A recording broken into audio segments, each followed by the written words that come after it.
I had prayed for a family, autistic, son, nonverbal, daughter who had like facial gear around her head.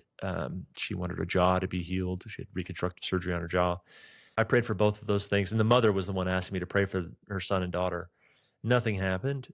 And then I prayed for, I asked if she had anything else I could pray for. And the daughter said she had knee pain.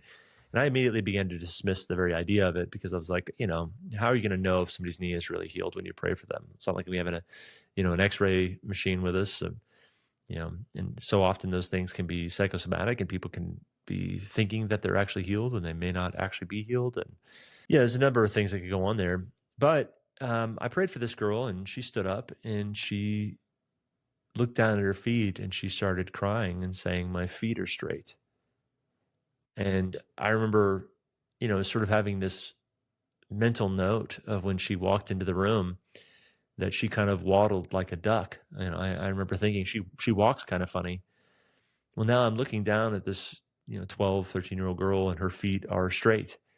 And I'm realizing that happened after our prayer. And she's thanking me. I actually watched the mom telling her daughter like to do all these volleyball positions and all these cheerleader moves. And, I got to participate in this really precious moment between this mother and daughter. And it was their excitement and gratitude at what God had done.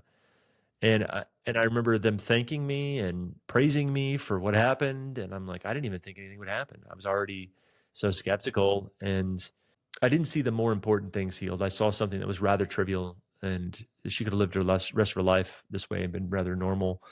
And yet God did that. And so, I learned two pretty valuable lessons that day. It was one, I'm not God. God gets to decide what he heals and what he doesn't. Yeah. He is sovereign. The fact that he heals anything at all is a kindness and a grace. Yeah. And We're so getting into controversial territory there, saying that, God might choose not to heal. Don't you mean that people just need to have a little more faith and then they'll be healed? Is that not what the the logic says? Because here I am, I had no faith and there was a healing. Yeah. And I've prayed with plenty of faith in other areas and nothing happened. I think faith is not psychological certainty. Faith is trust in a person. Like he gets to give his yes and no, and we get to respect that and trust him in the process.